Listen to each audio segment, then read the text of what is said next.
Chapter 3 जो SDLC अपना MICS का, उसका अपने फास्ट ट्रैक रिवीजन कर रहे हैं। सबसे इंपॉर्टेंट चैप्टर बोलूँगा मैं, one of the most important chapters बोलूँगा मैं, ये चैप्टर 3। तो इसको मैं इस जो सेशन करा रहा हूँ अभी फास्ट ट्रैक का, इसमें मैं चैप्टर 3 को कवर करूँगा और साथ साथ जो आपका SDLC से ही रिलेटेड चैप्टर है जो कि आपका है सिस्टम एनालिसिस एंड डिज़ाइन, तो वो चैप्टर भी मैं साथ साथ यहाँ पर कवर करना है हमें।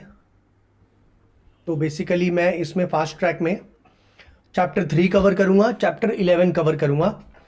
घर पे पढ़ने वाले को जब आपने वीडियोस वगैरह देखे, मैं बार बार एक ही बात बोलता हूँ कि चैप्टर 3 और चैप्टर 11 एक साथ करिए। पहले जैसे इंडिया में जो मेरी किताब है उसमें एक ही में है ये चैप्टर, दोनों चैप्टर एक ही चैप्टर के साथ है। चैप्टर 11 जो सिस्टम डिज़ाइन एनालिसिस है, चैप्टर 3 का ही पार्ट है। आपके मैट में क्योंकि अलग अलग दिया गया है, इसलिए मैंने जो बुक निकाल रखी है लास्ट दिसंबर 23 से, उससे मैंने अलग अलग किया हुआ है।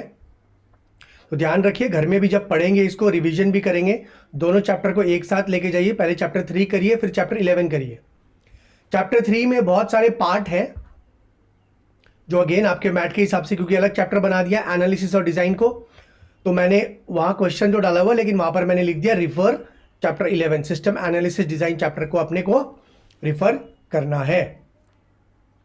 अब फास्ट ट्रैक नॉर्मल क्लास में क्या फ़र्क होगा, अब मैं ट्राई करूँगा इसमें एक्सप्लेन करने की, ताकि आपका कंसेप्ट क्लियर हो। कंसेप्ट क्लियर क्यों चाहिए इन चैप्टर में? केस बेस्ड क्वेश्चंस आएंगे, अगर कंसेप्ट नहीं क्लियर आप नहीं कर पाओगे। बहुत सारे क्वेश्चंस फर्स्ट टाइम पूछे जाते हैं, मैं बार बार बोलता हूँ, इस बात का जिक्र करता हूँ कि आपके जो क्वेश्चंस पूछे जाते हैं एग्जाम में, है ना, वो बहुत मेरे हिसाब से उनका लेवल, इंजीनियरिंग जो सॉफ्टवेयर इंजीनियर वगैरह लेवल के जो स्टूडेंट्स हैं उनको जो पूछा जाता है उस लेवल का पूछ लेते हैं, केस बनाकर पूछते हैं ज़्यादातर। स्पेशली सिस्टम डेवलपमेंट और सिस्टम डिज़ाइन चैप्टर से तो केस बनाकर पूछते हैं। रेक्टिफाई करने की गुंजाइश ज़्यादा नहीं है, फाइनल लेवल में तो होनी भी नहीं चाहिए। तो ध्यान रखिए, कंसेप्चुअली पढ़ना है। हाँ, क्योंकि फास्ट ट्रैक है तो मैं इसमें जो चैप्टर में जब रीड करूँगा तो ओवरऑल एक एक लाइन को मैं नहीं पढ़ूँगा, जो इसके जो मेन पॉइंट्स हैं क्वेश्चंस में, है ना, उसको मैं डिस्कस कर लूँगा जल्दी से, बाकी मैं कंसेप्ट क्लियर करते हुए ही आगे बढ़ूँगा। तो क्वेश्चन 1 जो है आपका जनरली SDLC के ऊपर बेस्ड होता है आपके क्वेश्चन पेपर का। मैंने इसके ऊपर वीडियो अलग से बना के रखा हुआ है, यूट्यूब में भी मिल जाएगा आपको फ्री में अवेलेबल। बाकी मेरा जो ऐप है अल्फा CA, जो एंड्रॉयड में भी अवेलेबल है और आपको वेब ब्राउज़र में भी मिल जाता है, इसमें भी मैंने ये वीडियोस अपलोड किए गए हैं जो free to view for everyone है। यूट्यूब चैनल भी है अल्फा CA बोल के, उसमें भी आपको फ्री में मिल जाएगा, वो आप एक बार देख लें। उसमें मैंने एग्जाम पैटर्न, कितने क्वेश्चंस आते हैं, कंपलसरी शॉर्ट नोट्स में क्या क्या आ सकता है, वो सारा मैंने अच्छे से डिस्कस किया गया है। तो सिस्टम डेवलपमेंट लाइफ साइकिल में बात करता हूँ, आपके मैट में इसको एक्विजिशन डेवलपमेंट ये बोल के भी, है ना, नाम बात एक ही है, सिस्टम डेवलपमेंट लाइफ साइकिल में सब कुछ आ गया। इसको एक्विजिशन डेवलपमेंट इम्प्लीमेंटेशन बोल के भी चैप्टर को लिख देते हैं। तो SDLC stand for system development life cycle. थोड़ा कॉपी लेके बैठेंगे तो आराम रहेगा। जो बच्चे कर चुके हैं क्लास ऑलरेडी मेरे से कोर्स में, वो सुन ले, रिवीजन हो जाएगा फटाफट। जो फर्स्ट टाइम करेंगे थोड़ा कॉपी पेन लेके बैठते हैं, लिखते हैं, उससे क्लैरिटी आती है, एग्जाम से पहले रिवीजन करने भी काम आता है। अब system development life cycle chapter basically किसके बारे में बात करता है? ये बात करता है हम सिस्टम को कैसे डेवलप करते हैं। सिस्टम मतलब यहाँ पर एक सॉफ्टवेयर को लेकर चलिए, एक सॉफ्टवेयर को कैसे डेवलप करना है। 4 पार्ट में मैं इस चैप्टर को बांट सकता हूँ। बेसिक्स, उसके बाद फेजेस ऑफ सिस्टम डेवलपमेंट, उसके बाद मॉडल्स ऑफ सिस्टम डेवलपमेंट, और लास्ट में है बेसिकली जो सिस्टम डेवलप होगा उसको कंट्रोल करना है। तो इसको मैं नाम दे सकता हूं control of system developments.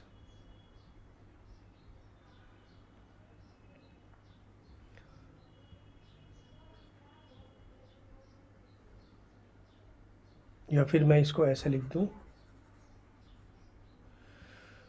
Programme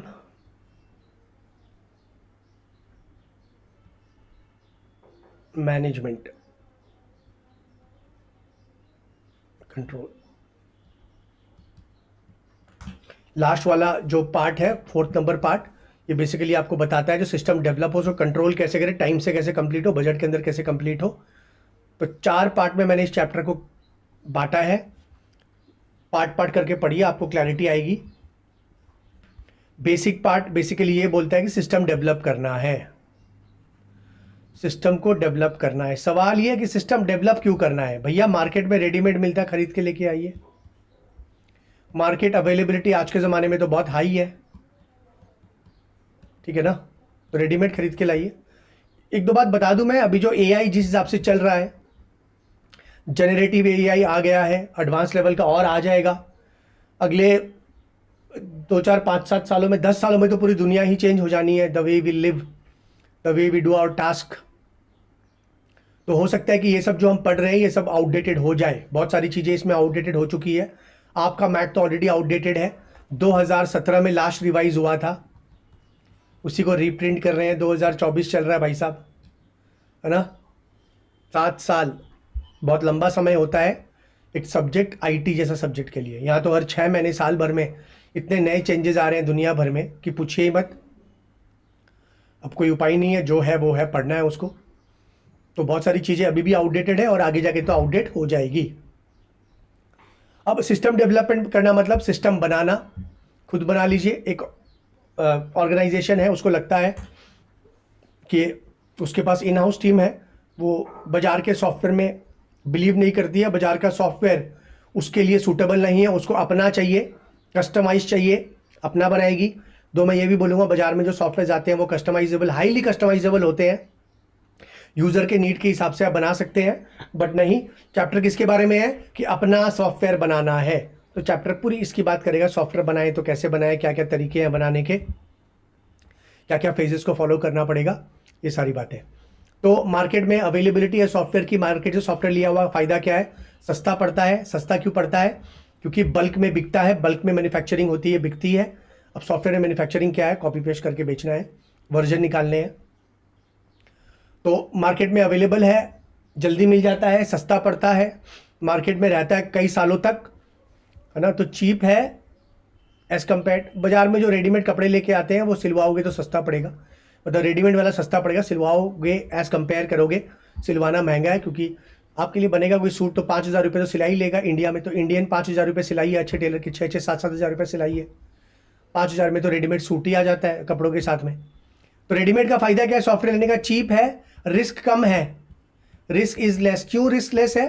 क्योंकि बाज़ार में रहा है, बिका है, अवेलेबिलिटी, है ना, बिक चुका है, तो लोग यूज़ कर चुके हैं, तो जनरली ख़राब चीज़ नहीं बनेगी। खुद का बनाओगे तो हो सकता है एंड में ख़राब मिल जाए। रेडिली अवेलेबल, अभी चाहिए अभी मिल जाएगा, तो क्विक इम्प्लीमेंटेशन हो सकता है, उससे इम्प्लीमेंट करना बहुत आसान है, क्विक, जल्दी लाया, अभी यूज़ करके देख लिया।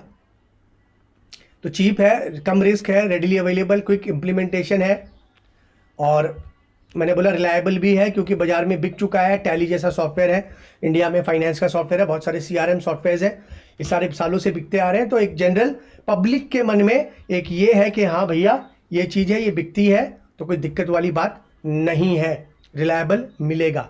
नुकसान क्या हो सकता है? May not be suitable for your need, आपके ऑर्गेनाइजेशन के नीड को सूट नहीं करे, तो मेरे को जो चाहिए वो नहीं है। आज देखोगे बैंक्स बहुत सारे CBS सिस्टम यूज़ करती है, फिनाकल यूज़ करती है, बैंक्स बोल के सॉफ्टवेयर आता है, BANCS, वो यूज़ करती है। बहुत सारी बैंक अपना सॉफ्टवेयर भी बनाती है। तो आपकी मर्जी है, आपको लगे कि नहीं मार्केट वाला नहीं यूज़ करना, आप अपना बनाइए। सिक्योरिटी इश्यूज़ भी कई बार आपको लगता है कि आपका इंफ्रास्ट्रक्चर आपका अपना होना पड़ेगा, तो आप अपना बनाइए, किसी ने नहीं रोका है। अब सवाल ये भी आता है कि चार्टर्ड अकाउंटेंट है तो हम क्यों ये चैप्टर पढ़े? चार्टर्ड अकाउंटेंट लोग को क्या मतलब है सिस्टम डेवलपमेंट जानना, सिस्टम कैसे बनता है, कैसे तैयार होता है, कैसे इंप्लीमेंट होता है, उसका मेंटेनेंस में क्या क्या लगता है, हमें क्यों, है ना, हम तो ऑडिटर है। तो आज के दिन में systems is intensively used, intensively used, हर कोई सिस्टम यूज, छोटा मोटा व्यापारी भी आज सिस्टम से इनवॉइस को जनरेट करता है, उसके ट्रांजैक्शंस भी सिस्टम में प्रोसेस होते हैं। बही खाता कौन लिखता है? कोई नहीं लिखता है। तो आप अगर कहीं ऑडिट करने जाए और आपको सिस्टम का ही नहीं पता, सिस्टम कैसे काम करते हैं, तो अच्छा नहीं होगा, हमारे प्रोफेशन के लिए अजीब सा लगेगा, है ना। जैसे अकाउंट्स का ऑडिट करने के लिए अपने को अकाउंट्स का नॉलेज चाहिए, डेबिट क्रेडिट, खाली ऑडिट एक्ट, है ना, NSA, ये सब पढ़ने से काम नहीं बनेगा। वैसे ही एक सॉफ्टवेयर में जब डेटा जनरेट होता है तो सॉफ्टवेयर ठीक है कि नहीं है, सॉफ्टवेयर काम कर रहा है कि नहीं कर रहा है, ये भी तो चेक करना पड़ेगा। तो इसमें बेसिकली हम लोग सॉफ्टवेयर की ऑडिट करते हैं। हमारा रोल कैसे काम आता है इसमें? एक तो आप CA बन जाइए, साथ में कोई डिग्री ले लीजिए, डीसा जो इंडियन ICAI प्रोवाइड करता है, नेपाल वाले अफिलिएटेड है, बहुत बैचेस हो चुके हैं नेपाल में ऑलरेडी।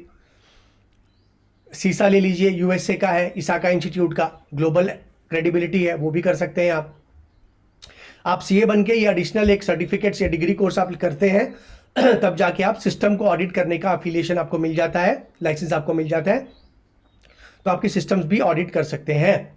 तो अगर आपको सिस्टम्स के बारे में नहीं पता तो आप ऑडिट कैसे करेंगे, तो बोल के आपको ये CA प्रोफेशन में एक शुरुआत कर रहे हैं कि भैया सिस्टम को समझ लीजिए। अब दिक्कत क्या है इसमें? दिक्कत क्या है कि थोड़ी टेक्निकल बातें होंगी इसके अंदर, लेकिन मेरे हिसाब से हम ओवरऑल कवर इसको कर लेंगे। आप ध्यान से सुनेंगे मेरी बातों को। तो मैंने बताया मेरा फास्ट ट्रैक में फ़र्क यही होगा नॉर्मल से, कि मैं जो किताबों में पढ़ना होता है वो डिटेल में रीड नहीं करूँगा, हेडिंग पढ़ के जो समझाऊंगा पूरी बुक से नहीं गुजरूंगा मैं, बाकी एक्सप्लेनेशन में ट्राई करूँगा जितना हो सके मैं अच्छे से आपको एक्सप्लेन कर दूँ। तो बेसिक वाले पार्ट में यही है कि आपको बनाना है सिस्टम, आप खुद बना सकते हैं, ओन जिसको इन हाउस भी बोलते हैं, इन हाउस बनाइए। आपके पास रिसोर्सेज हैं तो, जनरली ऑर्गेनाइजेशन में नहीं होते हैं तो आप आउटसोर्स भी कर सकते हैं, उसको आउटसोर्स करके बना लीजिए। थर्ड पार्टी होती है, जैसे इन्फोसिस है,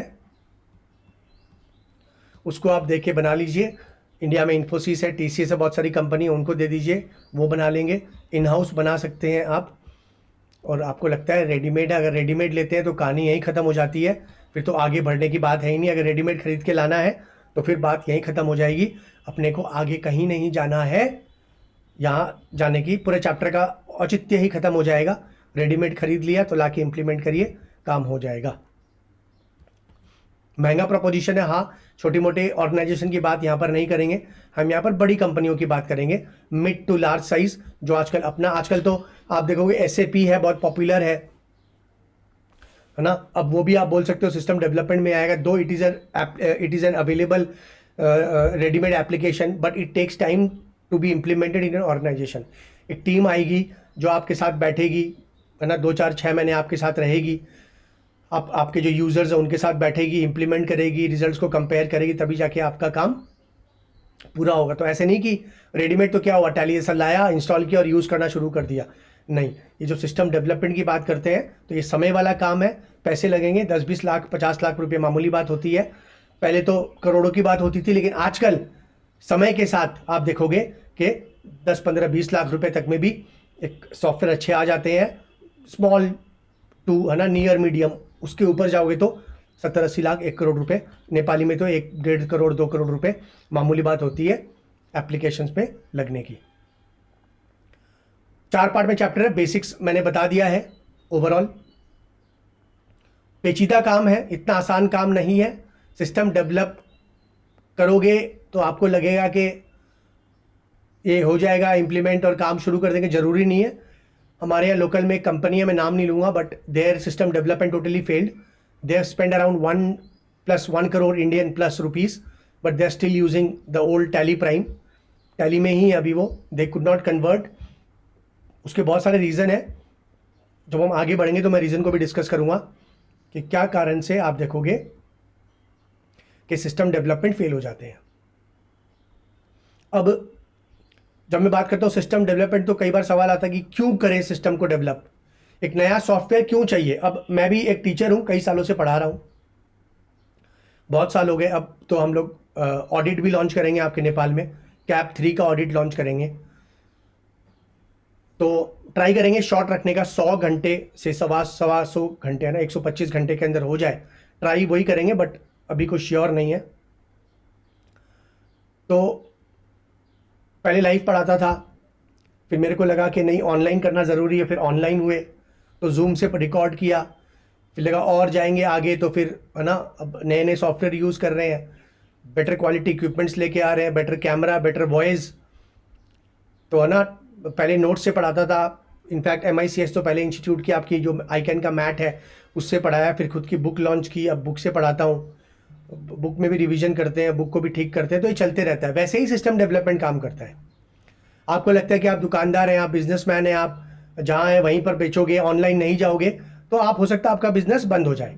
तो सिस्टम डेवलपमेंट की रिक्वायरमेंट क्यों है भैया? कंपटीशन बहुत तगड़ा है, लोग ऑनलाइन जा रहे हैं, लोग बेच रहे हैं माल, आपसे कौन खरीदेगा? कोई नहीं खरीदेगा, है ना। तो कंपटीशन आगे निकल गया है, आपको ग्लोबल जाना है, लोकल से बाहर निकलना है, आपकी कैपेसिटी मैन्युफैक्चरिंग की ज़्यादा है, आपको नया मार्केट चाहिए। तो बहुत रीज़न हो सकते हैं कि आपको नया एक एप्लीकेशन डेवलप करना पड़ेगा। स्पेसिफिकली बोल सकते हो, जनरली फॉर बिजनेस पर्पस के बारे में हम बात करते हैं, ताकि उसके बहुत ज़्यादा बेनिफिट्स हैं। अगर नहीं जाओगे हो सकता है आप ऑफ द बिजनेस हो जाओ। System development one time process भी नहीं है, आपको लगता है कि एक बार कर लिया तो हो गया, नहीं, ये चलते रहता है। मैंने बताया कि हम नए नए सॉफ्टवेयर, हम भी जो क्लास रिकॉर्ड कर रहे हैं तो हम भी ट्राई करते हैं, ये नया, ये तो आउटडेटेड हो गया और नया कुछ आया है, बेटर वॉइस रिकॉर्डिंग हो रही है, बेटर क्लैरिटी है, तो उसको यूज़ करते हैं। तो सिमिलरली आप देखोगे system development once in a lifetime नहीं होता है, एक बार कंपनी सिस्टम को डेवलप करती है।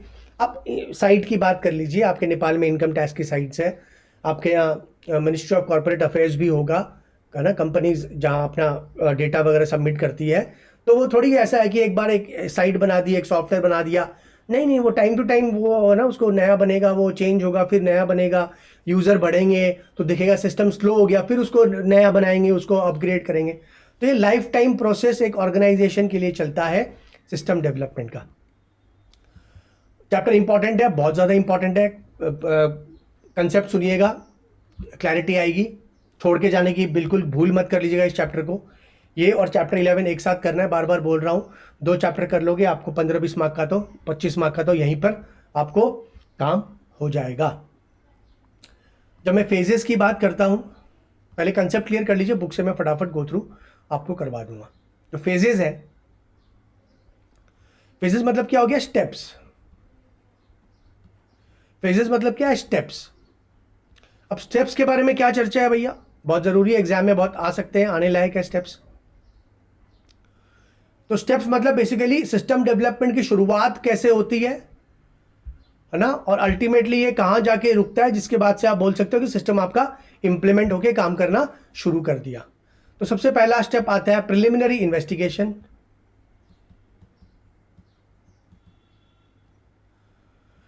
दूसरा स्टेप हो गया रिक्वायरमेंट एनालिसिस। ये वाला क्रक्स आप मेरा यहीं से सुन लोगे तो आप देखोगे मैं आपका चैप्टर यहीं पर खत्म कर दूंगा। तीसरा हो गया आपका सिस्टम डिजाइन।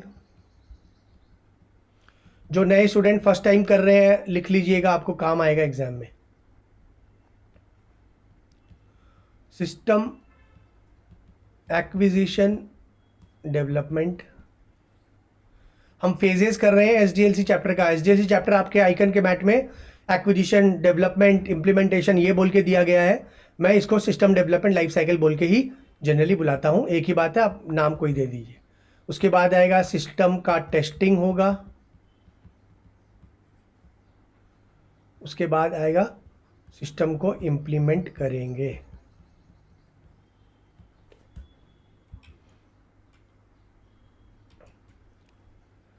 छह स्टेप, 7वां स्टेप हो गया। मैं स्टेप को आगे बढ़ा देता हूँ, अलग से नहीं पढ़ना, यहीं पर पढ़ लेंगे। सिस्टम मेंटेनेंस, मेंटेनेंस चलेगा सिस्टम का, और लास्ट में मैं एक वर्ड यूज़ करूँगा PIR, जिसको क्या बुलाते हैं हम लोग? पोस्ट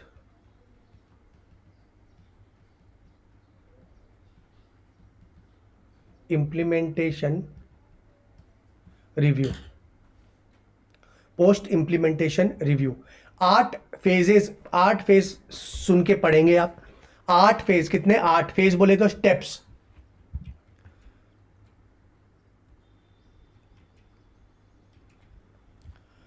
आठ स्टेप में पहला स्टेप हो गया प्रिलिमिनरी इन्वेस्टिगेशन, आप समझिएगा मेरी बात को।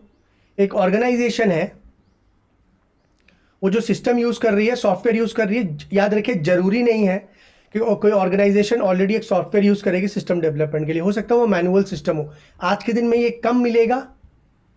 आज के दिन में छोटा मोटा ऑर्गेनाइजेशन ही मैनुअल नहीं है, ऑटोमेटेड है। लेकिन मान लीजिए मैनुअल से भी ऑटोमेटेड आप जा सकते हैं। सिस्टम डेवलपमेंट ये भी कवर करेगा, और साथ में ऑलरेडी ऑटोमेटेड है, ऑलरेडी ऑटोमेटेड है, वो अपग्रेड करेगा अपने आप को, नया नया कुछ जाएगा तो ऑटोमेटेड टू ऑटोमेटेड भी ये कवर करेगा, है ना।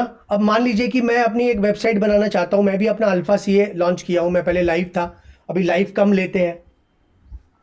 अभी लाइव स्टूडेंट लोग भी लाइव नहीं करना चाहते हैं। क्यों? वो आएगा जाएगा, रास्ते में टाइम वेस्ट करेगा, है ना। ऑफिस वगैरह रहती है फाइनल लेवल में, तो कहाँ उसको भी इतना टाइम है। उसको चाहिए घर बैठ के उसको, है ना, बढ़िया से बढ़िया एक सॉफ्टवेयर मिल जाए, सारा कोचिंग वहीं कवर अप हो जाए, तो उससे अच्छा और क्या होगा।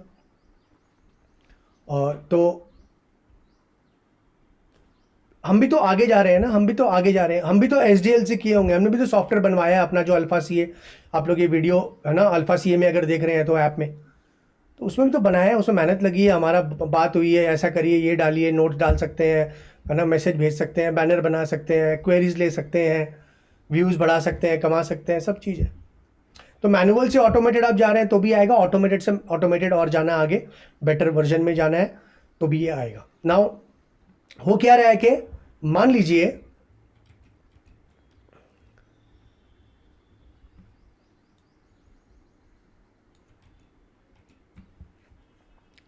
एक ऑर्गेनाइजेशन है, मिस्टर ए है और मिस्टर बी है, ये यूज़र है। बेसिकली एक सॉफ्टवेयर जो ऑलरेडी है इनके पास में, टैली जैसा, उसके ये मेन यूज़र है। इनके साथ पीछे बहुत बड़ी टीम है, 15-20 लोग अकाउंटिंग वगैरह एंट्री भी मारते हैं। मेन ए और बी है जो ओवरऑल रिस्पॉन्सिबिलिटी संभालते हैं as the head of that accounting department. अब इनके साथ प्रॉब्लम क्या हो रही है, दे फील दैट जो सॉफ्टवेयर वो यूज़ कर रहे हैं, मान लो टैली जैसा कुछ यूज़ कर रहे हैं, वो सफिशिएंट नहीं है, वो स्लो है। इनको जिस टाइप की रिपोर्ट मैनेजमेंट से डिमांड होती है वो नहीं भेज पाते हैं। तो ये लोग को लगता है कि भैया दिक्कत वाली बात है, अब हमें बेटर एक बढ़िया अच्छा सॉफ्टवेयर चाहिए।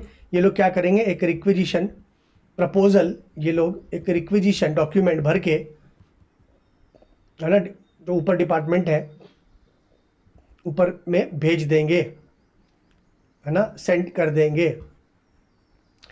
ऐसे थोड़ी होता है कि आपको ज़रूरत है तो ऑर्गेनाइजेशन में आ जाएगा सामान ना।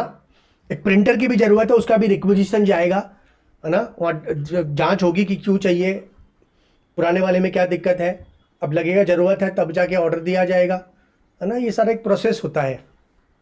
इसको क्या बुलाते हैं, procure to pay. Mid to large scale companies organization में ये सारी बातें आती है। छोटी मोटी कंपनी में तो खुद ही लोग होते हैं, खुद ही ले आते हैं खरीद के। तो यहाँ रिक्विजिशन जाएगा कि भैया हमें नया सॉफ्टवेयर चाहिए, ये सॉफ्टवेयर सफिशिएंट नहीं है, स्लो है, एंट्री ठीक से लेता नहीं है, गलतियां हो रही है, रिपोर्ट नहीं निकलती है जैसा मैनेजमेंट लोग को चाहिए, तो हमें दिक्कत होती है। अब आपको क्या लगता है, नया सिस्टम डेवलप, मैंने बात की 50 लाख, 1 करोड़, 2 करोड़, 5 करोड़, बड़ी बड़ी बात करूं तो आप सोच भी नहीं सकते। आपको ये बता दूं मैं, इंडियन गवर्नमेंट ने जो नया इनकम टैक्स पोर्टल इंडिया में, इसमें काफ़ी ग्लिचेस थी, अभी तो ठीक चल रहा है। इनकम टैक्स का पोर्टल, जो इनकम टैक्स का साइट है ना इंडिया में, इनकम टैक्स का साइट इंडिया में इन्फोसिस कंपनी से बनवाया, पता कितने रुपए में बनवाया है, 4,200 करोड़ रुपए। The price paid for this software for this site to Infosys company was 4,200 crore rupees. Indian 4,200, आपके 6,000 करोड़ से भी ज़्यादा हो गया। आप इमेजिन करिए कितना बड़ा अमाउंट में, 50 लाख, 1 करोड़ तो छोटी मोटी साइज, छोटा स्केल की बात कर रहा हूँ। आप अगर ई-कॉमर्स साइट बनाएंगे, आप सोच लीजिए कितने करोड़ रुपए लगते हैं आपको। वेबसाइट बनाना तो 10-20-50 हज़ार रुपये का काम है, वेबसाइट की बात ही नहीं हो रही है भैया। यहाँ पर तो मास यूसेज की बात हो रही है। आप ई-कॉमर्स बनाओगे, आप क्या एक्सपेक्ट करोगे। आज नेपाल जैसे देश में भी तो कई हज़ार, 10-20-50 हज़ार लोग एक बार में लॉगिन कर पाए, एक्सेस कर पाए, बहुत महंगा पड़ जाएगा। उस लेवल में जाओगे तो महंगा प्रपोजिशन है। आपने बोल दिया मैनेजमेंट को, भैया मेरे को क्या चाहिए, मेरे को एक नया सॉफ्टवेयर चाहिए, इतना सस्ता है जो आ जाएगा, नहीं आएगा। मैनेजमेंट जांच करेगी कि क्या ये सॉफ्टवेयर जरूरत है कि नहीं है। तो मैनेजमेंट क्या करेगा, एनालिस्ट को बुलाएगा, स्पेशलिस्ट को बुलाएगा, सिस्टम एनालिस्ट आएगा, और वो बताएगा कि सच में ज़रूरत है कि नहीं है। एनालिस्ट, सिस्टम का एनालिस्ट को अपॉइंटमेंट लीजिए, मैनेजमेंट बात करेगा कि भैया देखो ये लोग रिक्विजिशन दिया है, बोल रहा है सिस्टम अच्छा नहीं है, कॉन्सोलिडेटेड स्टेटमेंट नहीं बनता है, ऑनलाइन रियल टाइम में डेटा एंट्री नहीं बहुत पॉसिबल हो रहा है, हमको नया चाहिए। आपका शुरू हो गया पहला फेज, प्रिलिमिनरी इन्वेस्टिगेशन।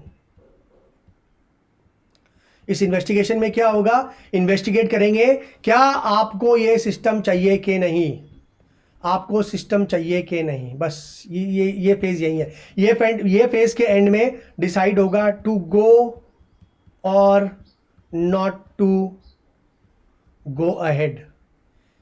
ये फेज में डिसीजन मेकिंग हो जाएगा कि अपने को सिस्टम डेवलप करना है या फिर नहीं करना है। मतलब एनालिस्ट जांच किया, रिसर्च किया, इंटरव्यू लिया, क्वेश्चनेयर पूछा, है ना, अपने हिसाब से जो जांच करनी थी, रिसर्च करनी थी किया, कंक्लूड करता है कि जो रिक्वायरमेंट आपकी है वो बाजार में सॉफ्टवेयर है उससे ही हो जाएगी।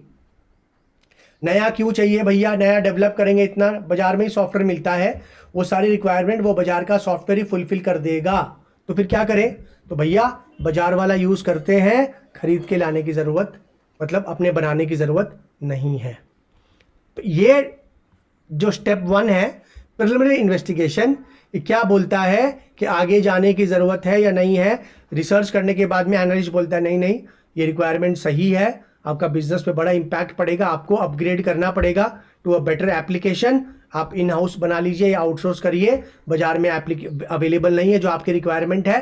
कई बार मैंने बताया सिक्योरिटी रीजंस, प्राइवेसी, कॉन्फिडेंशियलिटी, ये सारे रीजन भी होते हैं। जब आप अपना ही बना के चलते हैं, आपको डर लगता है कि किसी और के पास में डेटा दोगे, कहीं ना थर्ड पार्टी एप्लीकेशन यूज करोगे तो कॉम्प्रोमाइज हो सकता है, वो भी एक रीजन होता है इन हाउस अपना डेवलप करने का। तो इन्वेस्टिगेशन फेस करिए और आगे जाके बढ़िए। इसमें फिजिबिलिटी स्टडी करते हैं, क्या करते हैं इसमें एग्जाम में आता है, feasibility study. Feasibility study chapter में कौन सा क्वेश्चन बनता है, फिजिबिलिटी स्टडी।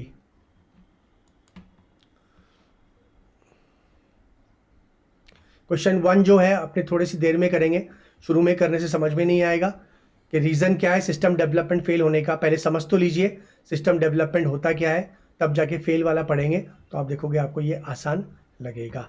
तो जो स्टेज है सिस्टम, पहला स्टेज है, आपकी बुक में प्रिंसिपल वगैरह भी लिखा हुआ है, आउटडेटेड हो गया है ना, आजकल की जो मॉडर्न बुक्स होती है उसमें बिल्कुल नहीं होता वो सब, तो चेंज ही नहीं कर रखे। मैं क्या बोलूँगा ना, मैं तो बहुत बोल चुका, ज़्यादा बोलूँगा तो फिर लगेगा कि खाली बुराई ही करता है, लेकिन मैं करूँ क्या बताइए। आप लोग आउटडेटेड चीज़ पढ़ रहे हैं, मेरे को बहुत सारी चीज़ें पढ़ानी पड़ रही है, तो गलत है। अभी तो आपको एआई पढ़ना चाहिए आईटी में, आपका आईटी सिलेबस में होना क्या चाहिए, artificial intelligence, bitcoins, NFTs, robotics, है ना, ये सब चीज़ पढ़े ना। हम कहाँ क्या पढ़ रहे हैं भैया।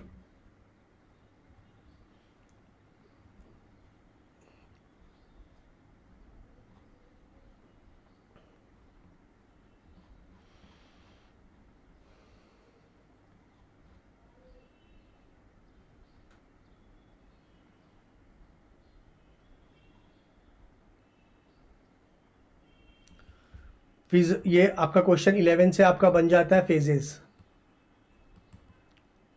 प्रिलिमिनरी इन्वेस्टिगेशन जो फेज़ है उसमें स्टडी करते हैं आप। फेज़ में क्या करते हैं, स्टडी। पहली स्टडी कौन सी करते हैं, फिजिबिलिटी। फिजिबल मतलब वाजिब है कि नहीं है। मैंने क्या बताया, एनालिस्ट लोग जांच करके ये देखेंगे कि आपका सिस्टम वाजिब है कि नहीं है। तो क्या क्या तरीके से वाजिबपन देखते हैं, टेक्निकली देखते हैं। भैया आपको जो चीज़ चाहिए, आपको गाड़ी चाहिए जो हवा में उड़ सके,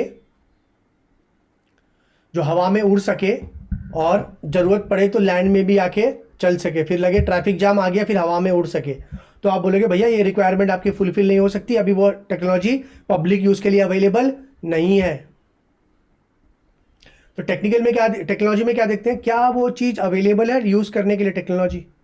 दूसरा फाइनेंशियली, भैया आपको चाहिए तो बहुत कुछ, है ना, लेकिन क्या वो फाइनेंशियली वायबल है, आपका बजट है, आप 10 लाख रुपए के बजट में बैठे हो और आपको चाहिए 2 करोड़ का सॉफ्टवेयर, स्टडी करके पता चल जाएगा कि हमारे लिए फिजिबल नहीं है, भैया रेडीमेड खरीद के लेके आ जाओ, बहुत मिलते हैं 10-20-50 हज़ार रुपये में, 10 लाख 20 लाख में।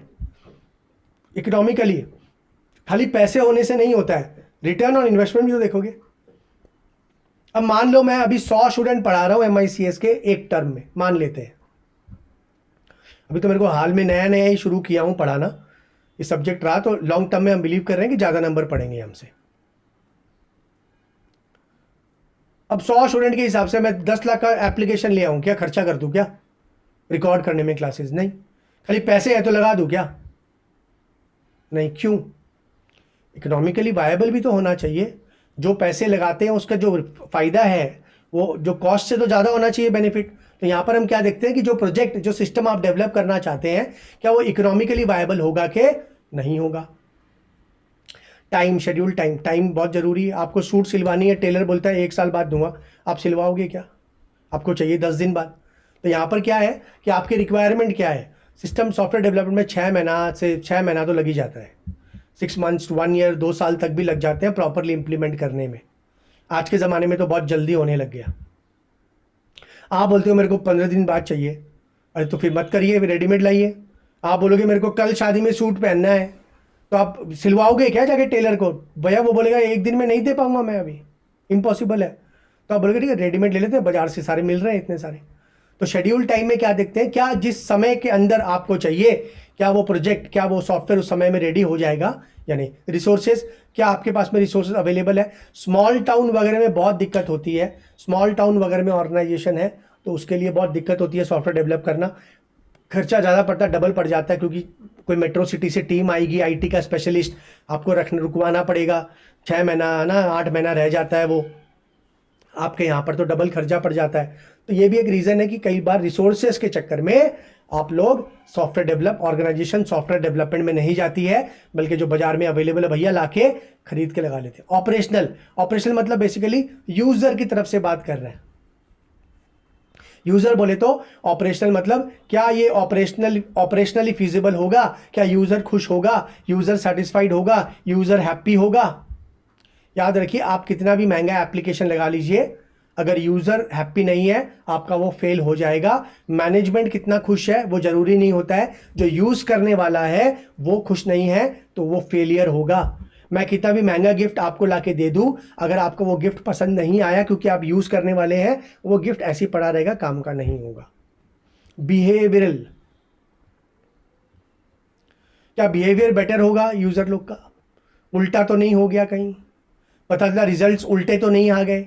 खर्चा करके पता चला है ना। कई बार मैंने देखा ऑनलाइन क्लासेस की बात होती है, कई सारे सीनियर फैकल्टीज़ हैं जो उतना IT के एक्सपर्ट वगैरह नहीं है, IT उतना कंफर्टेबली यूज़ नहीं कर पाते हैं, कैमरा शाई हैं बहुत लोग, है ना। उन लोग के फीडबैक्स आते हैं, उन लोग बोलते हैं यार मनोज इतना अच्छा पढ़ाता था लाइव, इतना कॉन्फिडेंटली पढ़ाता था, इतना एंगेजमेंट करके पढ़ाता था स्टूडेंट से, ये रिकॉर्डिंग मेरे से होता ही नहीं है। इतना खर्चा किया, बड़ा है ना, 1 लाख रुपए का कैमरा लाया, माइक्रोफोन लाया, टैबलेट, है ना, ये सब चीज़ सेटअप पूरा कर लिया, स्टूडियो, उल्टा हो गया। क्लासेस कमती बिकने लग गई, लाइफ से भी कम हो गया, तो क्या हो गया? बिहेवियरल प्रॉब्लम हो गया। भाई आप देखोगे नहीं कि ये better quality of work life, yes better results दे, और लास्ट में लीगल। जरूरी नहीं है कि जो चीज़ आप यूज़ कर रहे हैं वो लीगल हो। आपने बैंकिंग एप्लीकेशन ऐसा बनाया, बोले हम इतना अच्छा बैंकिंग एप्लीकेशन बनाएंगे कि यूज़र जैसे अपना अकाउंट नंबर मुंह से बोलेगा या अपना नाम बोलेगा, उसका अकाउंट नंबर आ जाएगा, वो चूज़ करेगा, उसका अकाउंट खुल जाएगा, तो आप बोलोगे यूज़र तो खुश है। सबसे दिक्कत है बैंकिंग एप्लीकेशन यूज़ करने का, सॉफ्टवेयर ID डालो, पासवर्ड डालो, OTP आएगा, कैप्चा आएगा, है ना। पैसे की बात है तो उन लोग पूरा सिक्योरिटी लगा के रखते हैं, CIA उसमें भरपूर होता है। तो किसी नए बैंक वाले ने बोला ऐसा एप्लीकेशन बनाएंगे ना, ऐसा मुंह से बोलेगा please open my account, Manoj Agarwal account खुल जाएगा, तो लॉ बोलेगा भैया ये आपका राष्ट्रीय बैंक अलाउ नहीं करता है, बाय लॉ आप ये नहीं कर सकते। फिर तो कोई भी किसी के अकाउंट में खोल लेगा तो घपला होगा, है ना, डिस्क्रिपेंसीज आएंगे, लॉ अलाउ नहीं करेगा। तो ये भी आपको देखना पड़ेगा कि आप जो चीज़ ढूंढ रहे हैं, बनाना चाह रहे हैं, वो चीज़ लीगली फीजेबल है या नहीं है। फीजिबिलिटी स्टडी इन मापदंडों में होती है, ये फैक्टर है क्या क्या, फिर से बोल रहा हूँ, टेक्निकल, फाइनेंशियल, इकोनॉमिकल, शेड्यूल्ड, नीचे क्या क्या रिसोर्सेज होना पड़ेंगे, ऑपरेशनली वायबल, बिहेवियरल, लीगल, नीचे डिटेल में है, एक बार गो थ्रू कर लीजिएगा, जो डिस्कस किया हूँ वही लिखा गया है। फिर से बोल रहा हूँ, फास्ट ट्रैक है तो वो काम आपको करना पड़ेगा। मैं पूरे चैप्टर का डिस्कस करके रिवीजन करा दूंगा बुक से, तो आप लोग पढ़ ही सकते हैं। जो ऑलरेडी पढ़ चुके हैं उनको तो पूरा सुन के वापस से सारा रिकॉल हो ही जाएगा।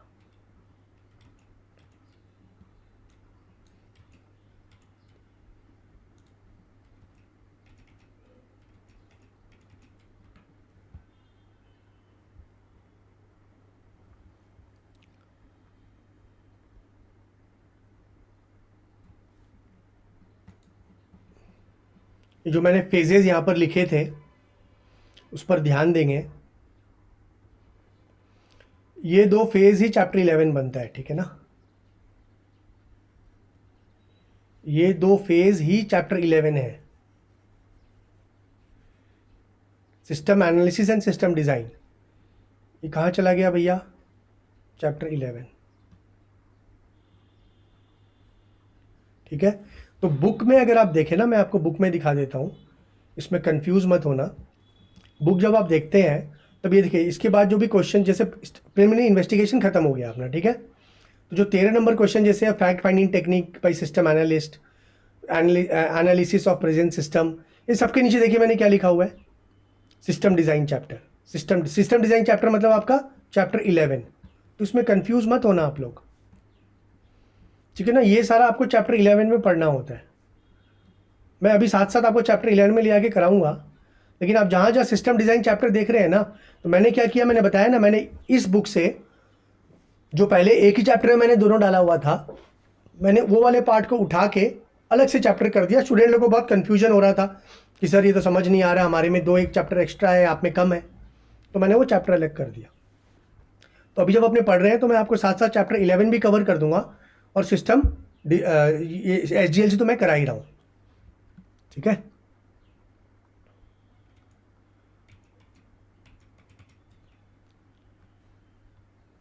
तो इन्वेस्टिगेशन के बाद फेज आता है रिक्वायरमेंट एनालिसिस। अब रिक्वायरमेंट एनालिसिस बोले तो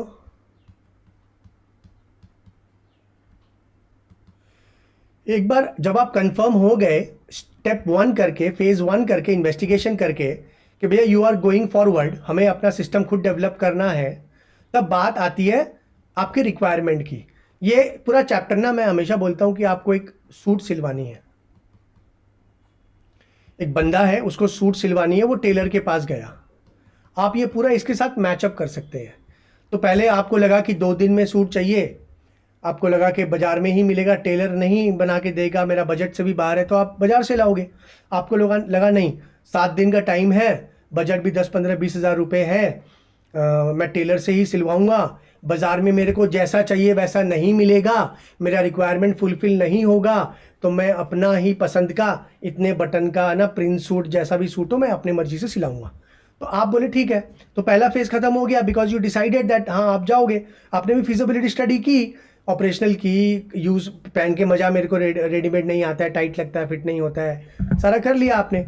अब आप डिसाइड किया कि आप आगे जाओगे, तो आप टेलर के पास जाओगे। तो टेलर के पास जाओगे, सूट थोड़ी सिल देगा, टेलर पूछेगा नहीं अब बताइए आपको क्या चाहिए, रिक्वायरमेंट को एनालाइज नहीं करेगा। सिमिलरली यहाँ पर जो सिस्टम एनालिस्ट होता है वो आपकी रिक्वायरमेंट को बोले क्या चाहिए, बोलिए बताइए, ये पुराने सिस्टम में क्या दिक्कत है। आप बोलोगे ये स्लो है, डेटा एंट्री खाली मल्टी यूज़र नहीं लेता है, लोकली लेता है, रिमोट लोकेशन से हम एंट्री नहीं कर पाते हैं, है ना, ये कंसोलिडेटेड स्टेटमेंट्स नहीं प्रोवाइड कर सकता है, ये वैरायटी का रिपोर्ट ये नहीं दे पाता, ये एक्सेप्शन रिपोर्ट नहीं दे पाता है। तो ये इस फेज में क्या होता है रिक्वायरमेंट एनालिसिस में, आपकी रिक्वायरमेंट मतलब यूज़र का रोल शुरू हो जाता है, यूज़र से पूछा जाता है। टेलर को याद रखिएगा, आप टेलर के पास जाओगे, मास्टर जी आपका नाप लेगा, बोलेगा बताइए क्या चाहिए, कितना पॉकेट चाहिए, लंबा ठीक है क्या, है ना, कॉलर कैसा चाहिए, पूछेगा ना वो, कितने बटन चाहिए, ट्राउज़र लूज चाहिए, टाइट फिट चाहिए, स्लिम फिट चाहिए। वैसे ही यहाँ पर रिक्वायरमेंट पूछा जा रहा है। रिक्वायरमेंट कैसे पूछता है टेलर आपसे, क्वेश्चन पूछता है। वैसे ही एनालिस्ट लोग भी आप देखोगे क्वेश्चन पूछते हैं यूजर से, इंटरव्यू लेते हैं, ऑब्जर्व, टेलर देखता है कि ये टाइट है, पहना हुआ ऑब्जर्व किया, टाइट लग रही है, सल हो रखी है पैंट में, है ना, कोट में सल है, ऑब्जर्व किया, वो लगा सल, ये तो टाइट है। तो ऑब्जर्वेशन भी एक तरीका होता है जिससे आप रिक्वायरमेंट एनालिसिस, मतलब रिक्वायरमेंट की बात पूछते हो, करते हो, डिटेल्ड को लिखते हो, और जो डॉक्यूमेंट में ये लिखा जाता है उसको हम लोग SRS बुलाते हैं, सिस्टम रिक्वायरमेंट स्पेसिफिकेशन। क्या बुलाते हैं इस डॉक्यूमेंट को? टेलर भी तो आपका नाप एक पर्ची में लिखता है, बाद में कपड़े का सैंपल काट के पर्ची को आगे भेज देता है, वैसे यहां पर भी सिस्टम रिक्वायरमेंट स्पेसिफिकेशन, ये डॉक्यूमेंट होता है जिसमें आपकी सारी रिक्वायरमेंट को लिखा जाता है और आगे कोडर को भेजा जाता है सॉफ्टवेयर को बनाने के लिए। बुक से देखते हैं क्या क्या क्वेश्चन इसमें बन जाते हैं। कोई सवाल हो आपके, मेरा नंबर मेरे हिसाब से टेलीग्राम में भी हूँ मैं, व्हाट्सएप में मैं हूँ, है ना। स्टूडेंट लोग तो कांटेक्ट करते ही रहते हैं, बाकी लोगों को भी लगे मेरे से कोई क्वेरीज है, मेरे को डायरेक्टली व्हाट्सएप कर सकते हैं, ठीक है ना। नंबर मेरा प्राइम सी है कि यहाँ पर भी आपको मिल जाना चाहिए। ऐप में भी भेज सकते हैं, बट जनरली व्हाट्सएप में ज़्यादा जल्दी आपको रिप्लाई मिलता है। अपने को जाना है सिस्टम डिज़ाइन चैप्टर में।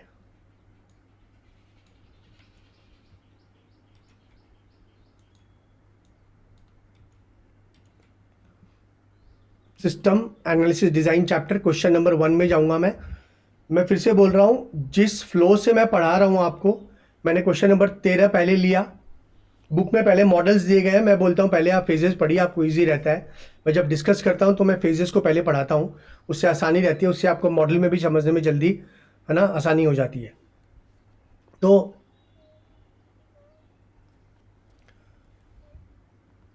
जब आप सिस्टम एनालिसिस करते हैं उसमें होगा क्या, उसमें जो एनालिस्ट होगा आपसे समझेगा, तो क्या समझ रहा है वो, क्वेश्चन देखिए क्या लिखा हुआ है। आप अगर कंसेप्चुअली मेरे को फॉलो करेंगे तो आप देखोगे चैप्टर पूरा स्टोरी जैसा आपके दिमाग में छप जाएगा, कब क्या होना है, किस फेज में क्या होता नहीं होता, आपको पूरा क्लैरिटी आ जाएगा।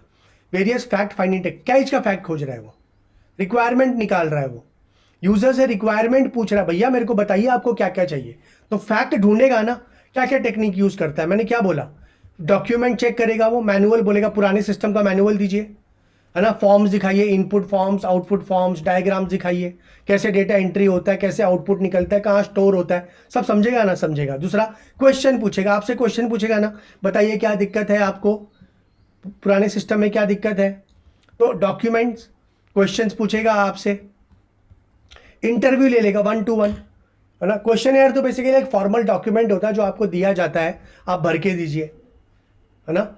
फिर इंटरव्यू लेगा, फेस टू फेस बैठेगा, बोलिए क्या दिक्कत है, और फिर ऑब्जर्वेशन, ऑब्जर्वेशन मतलब जहां आप काम करते हैं वहां जाकर बैठ जाएगा और वो देखेगा कि कहाँ गलती हो रही है, क्या चीज़ में दिक्कत हो रही है इसको, है ना, एंट्री करने में कितना टाइम लग रहा है इसको, सब चीज़ समझेगा, वो ऑब्जर्व करेगा। तो ये क्वेश्चन क्या बनते हैं, याद रखिए सारे क्वेश्चंस आने लायक एग्जाम में है, डायरेक्ट टू डायरेक्ट आ जाएगा, जो आपका केस 1 के ABCD में आता है, या केस रिलेटेड पूछ लेगा क्वेश्चन, तो यही आने हैं जो अभी हम लोग आपके आंख के सामने देख रहे हैं। तो पहला क्वेश्चन क्या था, वेरियस फैक्ट फाइंडिंग टेक्निक, देखिए वेरियस फैक्ट फाइंडिंग टेक्निक।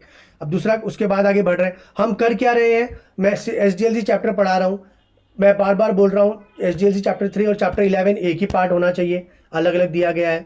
मैंने वो बुक में पहले वो प्रिंट कर लिया था, बोल के वो चैप्टर 11 में आ गया, पढ़ना एक साथ है, मैं जो फ्लो में करा रहा हूँ वैसे ही करना है, स्टेप्स को पहले करा रहा हूं, तो जो फ्लो में करा रहा हूं उसी फ्लो से फॉलो करिए। तो अभी रिक्वायरमेंट एनालिसिस फेज 2 में हूं, है ना, टेलर आपसे नाप ले रहा, वही मान लीजिए एनालिस्ट यूजर से डिस्कशन कर रहा है। अब एनालिसिस और investigation of the present system, अब ये क्या कुछ पहला क्या था, फैक्ट फाइंडिंग टेक्निक, 4 तक टेक्निक है ना, क्वेश्चंस पूछेगा, ऑब्जर्वेशंस करेगा, डॉक्यूमेंट मांग लेगा आपसे, और इंटरव्यू भी ले सकते हैं। यहां बोल रहा है एनालिसिस कैसे करेंगे, एनालिसिस ऑफ प्रेजेंट, प्रेजेंट मतलब ओल्ड सिस्टम की बात कर रहा है। क्यों भैया, नया तो है ही नहीं ना। अभी जब एनालिस्ट आपके पास में आया है और आपने ये बोला था कि हमें नया सिस्टम चाहिए, नए सिस्टम की तो बात हो ही नहीं रही है, आपको चाहिए नया, है क्या पुराना। एनालाइज किसको कर सकता है, जो चीज नहीं है, जो कि न्यू सिस्टम, उसको एनालाइज कभी कर सकता है क्या कोई, जो चीज एग्जिस्ट ही नहीं करती है उसको क्या एनालाइज करेंगे आप। तो आप यहां क्या करेंगे, पुराने सिस्टम को लेकर एनालिसिस करेंगे। आ चुका एग्जाम में क्वेश्चन, याद रखिए, एनालिसिस ऑफ प्रेजेंट सिस्टम कैसे करेंगे। इसमें अगर इन्वेस्टिगेशन लिखा है तो भी सेम आंसर होगा। इन्वेस्टिगेशन ऑफ प्रेजेंट सिस्टम कैसे करेंगे तो भी सेम ही आंसर है। दूसरा देखिए कैसे बन के आया क्वेश्चन। याद रखिए ये कंटेंट जो बुक है इसमें मैंने इंडिया वाला भी डाल दिया। मैंने आपके बहुत सारे आरटीपी के नहीं डाले, मेरे को भी नहीं आते हैं वो, सच बता रहा हूं मैं। इंजीनियर के स्टूडेंट्स को भी नहीं आते हैं वो क्वेश्चन, जो जो क्वेश्चन दिए गए आरटीपी वगैरह में, बाप रे बाप, मतलब कोई हाथ पैर ही नहीं है। लक अच्छा हुआ तो 80+90 तक का आपका अच्छा अटेम्प्ट होगा, ठीक है ना। 100 भी हो सकता है। लक खराब हुआ तो कुछ भी क्वेश्चन आ जाएगा, मैं भी नहीं अटेम्प्ट कर पाऊंगा, ठीक है ना, इतने साल पढ़ाने के बाद भी, किताब लिखने के बाद भी। Our company is offering a wide range of products and services to its customers. It relies heavily on its existing information system to provide up-to-date information. The company wishes to enhance its existing system. You देखिए पूरा case बना दिया, last में पूछेगा वही जो ऊपर पूछा गया एक लाइन में।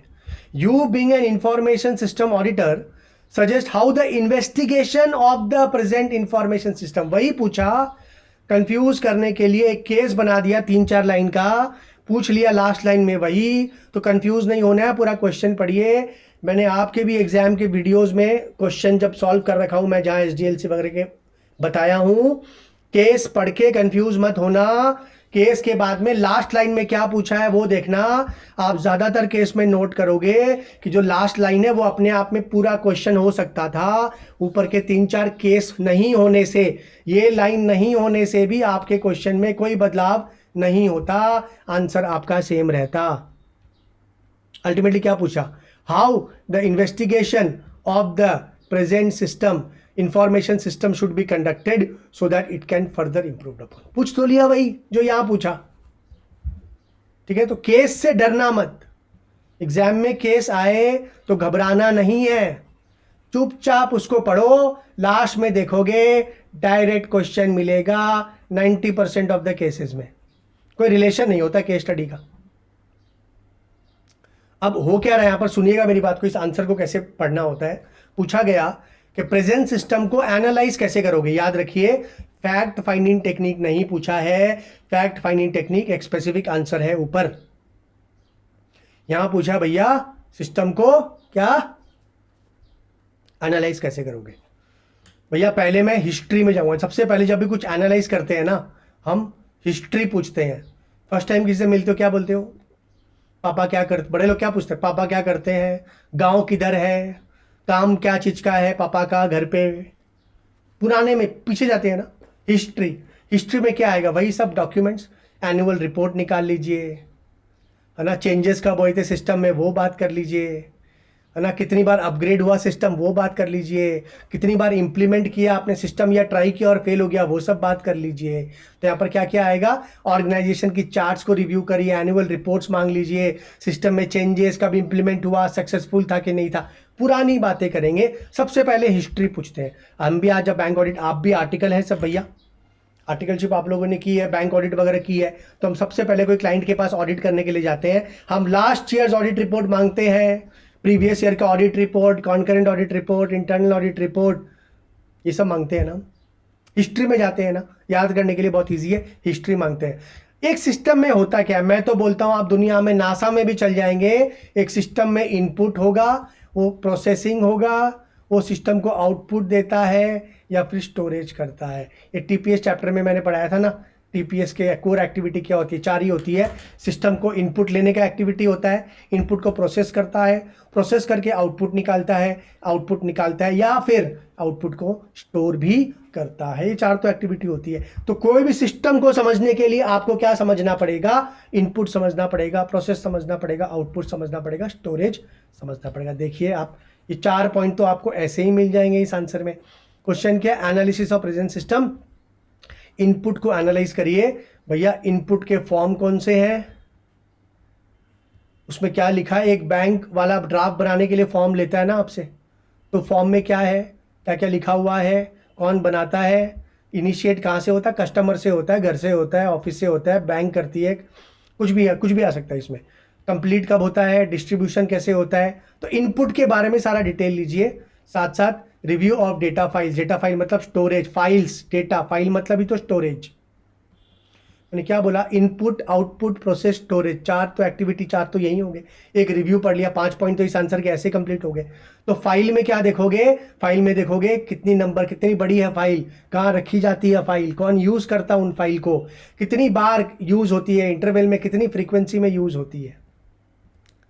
आगे आपका प्रोसीजर, प्रोसेस मैंने बोला था, input output storage procedure, 4 point तो यही हो गए। इसमें 2 पॉइंट आ जाते हैं इसके अंदर अपने आप में, एक आ जाता है इन प्रोसेस, दूसरा आता है कम्युनिकेशन। ये पार्ट खाली प्रोसेस करने से नहीं होता है, आपस में जुड़े होते हैं सारे तार ऑर्गेनाइजेशन में। ये कम्युनिकेशन की बात करता है और ये प्रोसेस की बात करता है। प्रोसेस मतलब कैसे डेटा कन्वर्ट होता है, मेथड क्या यूज़ करते हैं आप, है ना, सिस्टम में। ये तो लिटरल मीनिंग लिख दिया डिक्शनरी का, method is defined as doing something, procedure क्या होता है ये लिख दिया। और या कम्युनिकेशन का कि डेटा को कम्युनिकेट करना पड़ेगा, रिव्यू करना पड़ेगा, खाली डेटा होने से नहीं होता है, कैसे जाएगा, नेटवर्किंग की बात कर रहा है। तो ये सारी बात यहाँ करेगा। आगे आउटपुट, मैंने बोला ये 4 पॉइंट आप याद रखेंगे, रिव्यू, हिस्टोरिकल इवेंट, 5 पॉइंट तो इस आंसर में ऐसे याद हो, एग्जाम में आ चुका है। आउटपुट को एनालाइज करिए, सेम इनपुट वाला आंसर आएगा, कौन सी इंफॉर्मेशन चाहिए, आउटपुट में क्या क्या निकलता है रिपोर्ट्स में, कौन किसको चाहिए, कब चाहिए, कहाँ चाहिए होती है, कितनी, है ना, हाउ ऑफन, कितनी दफ़े, फ्रीक्वेंसी क्या है, कितनी देर आउटपुट है तो कितनी देर फाइल में रखा जाता है, कब डिलीट कर सकते हैं, कब बैकअप लेके हार्ड डिस्क में रख दिए, अंदर अलमारी में रख सकते हैं, ये भी चेक करेंगे आप। फिर आता है, थोड़ा बड़ा आंसर है, शॉर्ट में लिख सकते हैं। रिव्यू, इंटरनल कंट्रोल को रिव्यू करेंगे, इंटरनल कंट्रोल सब कुछ ठीक है कि नहीं है, कंट्रोल बहुत ज़रूरी है। तो ओवरऑल आप चेक नहीं करोगे एज एन एनालिस्ट कि जो ऑलरेडी एग्जिस्टिंग सिस्टम है भैया वो ठीक है कि नहीं, उसमें कंट्रोल है कि नहीं है, डेटा सिक्योर्ड है कि नहीं है, सेफगार्ड है कि नहीं है, जो प्रोसीजर यूज़ करते हैं वो सेफ है कि नहीं है। तो ये सब बातें आप इंटरनल कंट्रोल के एग्जामिनेशन में करोगे। फिर model the existing system and logical system. यहाँ क्या बात हो रही है, यहाँ बेसिकली आप सारे सिस्टम को ओवरऑल मिला के एक फ्लो चार्टिंग वगैरह करके पेपर में लिखोगे, इनपुट ऐसा आ रहा था, आउटपुट निकल रहा था, इसको डॉक्यूमेंट करोगे और इसको चेक करोगे ये सब ठीक है कि नहीं है। फ्लो चार्टिंग, डायग्रामिंग वगैरह बना के आप इसको, ये सब फ्लो चार्ट, ER डायग्राम हमारे सिलेबस में डिटेल में मैं करा चुका हूँ ऑलरेडी, आपको याद हो जो कर चुके हैं क्लासेस, है ना। एक एक कंसेप्ट को डिटेल में एग्जाम्पल के साथ विथ कवरिंग एग्जाम क्वेश्चंस। लेकिन आपका तो लक खराब है ना, क्वेश्चन जो एग्जाम में पूछते हैं पता नहीं कहाँ से, अजूबा ही एक है ना, कौन सी दुनिया से क्वेश्चंस बनाते हैं। इतने साल में तो इंडिया में और सिस्टम्स ऑडिट के कोर्स करा चुका एडवांस लेवल में, आपके जैसे क्वेश्चंस तो मैंने आज तक ही कहीं नहीं देखे। नहीं तो इतना डिटेल में पढ़ने के बाद तो 100 मार्क्स का अटैम्प्ट होके आए और बढ़िया से बढ़िया 70-80 जैसे इंडिया वाले स्टूडेंट लोग लेके आते हैं वैसे आपके मार्क्स आने चाहिए, लेकिन नहीं, क्या कर सकते हैं। लास्ट में है ओवरऑल। अब आपने कंट्रोल समझा, आपने इनपुट समझा, आपने आउटपुट समझा, ये पॉइंट बोलता ओवरऑल सिस्टम को एनालाइज करिए, मतलब वर्क वॉल्यूम कितना है, कितने लोग चाहिए काम करने के लिए प्रेजेंट सिस्टम में, आपके सॉफ्टवेयर में, इसका बेनिफिट क्या है और खर्चा कितना पड़ता है, ये सब चीज़ को डिटेल में इन्वेस्टिगेट करना। आंसर ईजी है, बड़ा है, बट ट्रिक जो मैंने बताई, एक्टिविटीज ऑफ सिस्टम वो याद रख लीजिए, हिस्टोरिकल वाला याद रख लीजिए, आपका आंसर बन जाता है। Analysis of propose system generally exam में बहुत ना के बराबर ही आया है, इनफैक्ट मेरे हिसाब से तो शायद ही आया है। प्रपोज मतलब न्यू सिस्टम की बात करता है, क्योंकि न्यू तो एग्जिस्ट करता नहीं है, जो भी एनालिसिस करनी है आपको पुरानी की करनी है, तो रेयर इवेंट में आ सकता है। प्रपोज मीन्स जो न्यू बनेगा, आपको जो चाहिए उसका एनालिसिस। टेलर के पास जाते हैं, टेलर बोलता है पुराना कोट वूट अच्छा वाला जो पहन के आइए, आप अपना बेस्ट फिटिंग वाला पहन के जाते हैं। टेलर ज़्यादा समय उसी को एनालिसिस में करने में लगता है ना, बताइए इसमें क्या दिक्कत है, टाइट है, लूज है, बटन सेम कर दूँ, पॉकेट सेम रख दूँ, लेंथ सेम रखूँ। नया वाले में कुछ 1-2 चीज़ें और, वो नया वाले में ये कर दीजिएगा, नए वाले में ये कर दीजिएगा। प्रपोज सिस्टम के बारे में थोड़ी सी कम बात है। Output required for propose system, कैसा आउटपुट चाहिए, डेटाबेस कैसा, तो ऊपर की बात है, डेटाबेस कैसे चाहिएगा, input data prepare directly original source document से आएगा कि नहीं आएगा, मेथड वगैरह प्रोसीजर क्या यूज़ करेंगे इनपुट से आउटपुट कन्वर्ट करने में, और वर्क वॉल्यूम, टाइमिंग वगैरह लोग कितने चाहिएंगे, क्या टाइमिंग से काम होगा, कितना देर चलेगा ये सिस्टम, ये सारी बातें हो रही है। कुछ लंबी चौड़ी कहानी नहीं है, कंसेप्चुअली क्लियर है, मन से भी लिख सकते हैं। एक SRS की मैंने बात की थी, सिस्टम रिक्वायरमेंट एनालिसिस में आई थिंक एक 1 2 3 4 के अंदर एनालिसिस मोटा मोटी खत्म हो जाता है, उसके बाद जल्दी डिज़ाइन पार्ट शुरू होता है। एक्सप्लेन सिस्टम रिक्वायरमेंट स्पेसिफिकेशन, क्या बताया था मैंने? ये भी बहुत कम आता है, लेकिन मैंने बताया ना आपके एग्जाम में इतना डर लगता है ना मेरे को भी, कुछ भी कहीं से आएगा सब कुछ करके जाइए भैया। कुछ इंपॉर्टेंट होते हैं कुछ क्वेश्चंस, कुछ कम इंपॉर्टेंट होते हैं, करना सभी है ना। मैं मतलब होता है ना कि ये इंपॉर्टेंट है, वो भी नहीं बोल पाता आपको। इंडिया वालों में बोल देता हूँ मैं, फंस जाते हैं उसके अंदर से, यहाँ नहीं बोल पाता मैं। सब करके जाइए। एसआरएस बोले तो ये सिस्टम रिक्वायरमेंट एनालिसिस जो हुई है ना आपकी, उसका एंड है। जो भी आपसे पूछा गया है, वो जो पर्ची बनी है ना, लिखा गया है कि आपको ये चाहिए, ये चाहिए नए सिस्टम में, सारा सिस्टम का रिक्वायरमेंट का स्पेसिफिकेशन। तो शॉर्ट नोट्स ऑन एसआरएस भी आ सकता है, इंडियन एग्जाम्स में भी आता है, आप में भी आ सकता है। तो इसमें क्या क्या होगा? पहले इंट्रोडक्शन होगा, गोल्स एंड ये क्या है? ये टेलर का वो जो पर्ची है जो आपका नाप लेके लिखा गया है। टेलर का वो स्लिप है जो आपसे नाप लिया और लिखा ना आपकी रिक्वायरमेंट का स्पेसिफिकेशन, ये वही है। क्या क्या होएगा? इंट्रोडक्शन होगा, गोल्स एंड ऑब्जेक्टिव लिखे जाएंगे इसमें, इंफॉर्मेशन को डिस्क्राइब करेगा, आपका प्रॉब्लम क्या क्या है, आप क्या क्या बोल रहे थे, कैसा इंफॉर्मेशन चाहिए, कैसा फ्लो होगा डेटा का, हार्डवेयर क्या चाहिए, सॉफ्टवेयर क्या चाहिए। जैसे टेलर लिखेगा ना, ये बटन चाहिए, ये चेन चाहिए, ऐसा धागा चाहिए, ऐसी ये फिटिंग बोल रहा है, ऐसा कॉलर चाहिए, वही तो लिखे हैं। फंक्शनल डिस्क्रिप्शन, डायग्रामेटिक रिप्रेजेंटेशन होगा इसमें, अल्टीमेटली फ्लो चार्ट बनती है, इनपुट कैसे जाएगा, आउटपुट कैसे निकलेगा, वो सारा होगा इसके अंदर। Behavioural response to external events, internal control कैसे बिहेव करेगा, सिक्योरिटी होगा नहीं होएगा।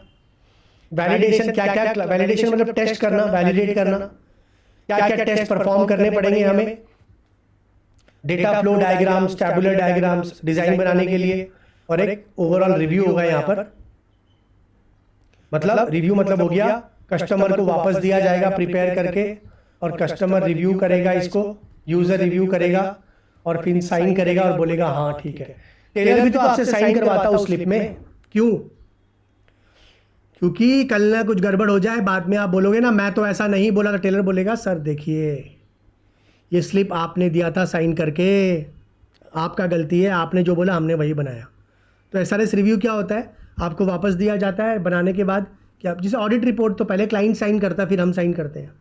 हमारे जितने कमेंट्स होते हैं ना, कमेंट्री होती है, हम सब डाल देते हैं, क्लाइंट को बोलते हैं आप देख लीजिए, आपको कुछ बोलना है तो बोलिए, नहीं तो आप साइन कर दीजिए। फिर वो पहले वो साइन करता है, फिर हम साइन करते हैं। सेम, पहले यूज़र साइन करेगा, फिर एनालिस्ट उसको साइन ऑफ करके आगे भेज देगा। ठीक है, तो एनालिसिस वाला पार्ट है ये। एग्जाम में जो भी पढ़ रहा हूँ मैं अभी, चैप्टर 3 और चैप्टर 11 एक साथ करा रहा हूँ, ये दोनों इम्पॉर्टेंट है।